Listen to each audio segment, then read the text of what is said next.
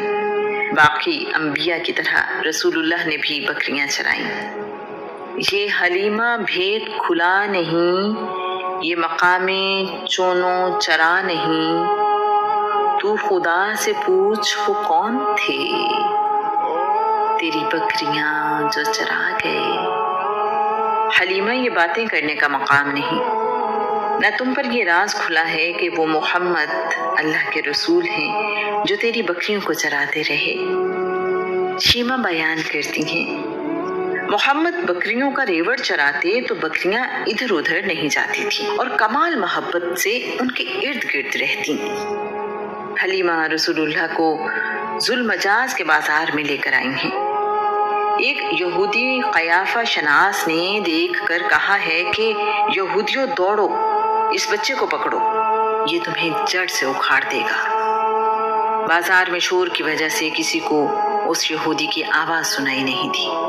اس سے پہلے کہ لوگ اس کی آواز پر اکٹھے ہوں، حلیمہ نے رسول اللہ کو چھپا لیا ہے اور فوراً گھر واپس لے آئی ہیں۔ وہ جس مقصد کے لیے بازار گئی تھیں اس کی پرواہ نہیں کی۔ ایک دفعہ یہودیوں کا گزر حلیمہ سعدیہ کے گاؤں سے ہوا تو ان کی نظر رسول اللہ پہ پڑی۔ یہودیوں نے حلیمہ سے پوچھا ہے کہ اس بچے کا باپ کدھر ہے؟ حلیمہ نے خطرہ محسوس کرتے ہوئے اپنے خاوند کی طرف اشارہ کیا اور کہا ہے، یہ اس بچے کا باپ ہے اور میں ماں ہوں۔ یہودی کہنے لگے، اگر یہ بچہ یتیم ہوتا تو ہم اسے قتل کر دیتے۔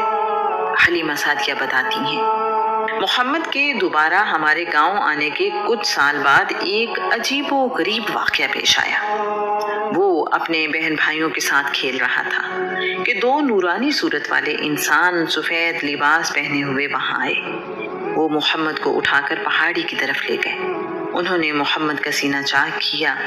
یہ دیکھ کر عبداللہ گھبرایا ہوا میرے پاس آیا، مجھے بتایا، اماں دو آدمی قریشی بھائی کو اٹھا کر لے گئے ہیں اور انہوں نے اس کا سینہ کاٹ دیا ہے۔ میری تو جان ہی نکل گئی۔ دوڑتی ہوئی محمد کے پاس پہنچی، دیکھا تو وہ ٹھیک ٹھاک کھڑا ہے اور اس کی نظریں آسمان کی طرف ہیں، گویا کہ نورانی صورت والے جدھر گئے ہیں محمد ادھر ہی دیکھ رہا ہے۔ میں اور حارث دونوں پریشان ہوئے۔ محمد سے پوچھا تو اس نے کہا، سفید کپڑوں میں دو آدمی میرے پاس آئے، مجھے اٹھا کر یہاں لائے اور میرا سینہ چاک کیا۔ میرے سینے سے کوئی چیز نکال کر باہر پھینک دی۔ میرا دل نکالا، ایک دشت میں رکھ کر پانی سے دھویا اور دل واپس میرے سینے میں رکھ دیا۔ میرے سینے پر ہاتھ پھیرا اور آسمانوں کی طرف اٹھ گئے۔ اس سارے عمل میں مجھے ذرہ برابر بھی تکلیف نہیں ہوئی۔ اس واقعے کو شق صدر یعنی اوپن ہارٹ پروسیجر کہا جاتا ہے۔ رسول اللہ کی زندگی میں شق صدر کا یہ پہلا واقعہ ہے۔ ایسا ہی واقعہ معراج النبی کے وقت بھی پیش آیا۔ اس کی تفصیل پاک ہے وہ ذات جس نے سیر کرائی میں بیان کی جائے گی۔ حلیمہ سعدیہ اس صورتحال کے بارے میں بتاتی ہیں، میں نے محمد کی قمیض کا دامن اٹھا کر دیکھا تو زخم کا کوئی نشان نہیں تھا۔ میری جان میں جان آئی۔ میں نے خدا کا شکر ادا کرتے ہوئے انہیں گلے لگایا اور ٹھنڈک حاصل کی۔ بار بار چومتی رہی اور چہرہ تکتی رہی۔ 100 بار خدا کا شکر ادا کرتی رہی۔ مجھے کچھ سوچ نہیں رہا تھا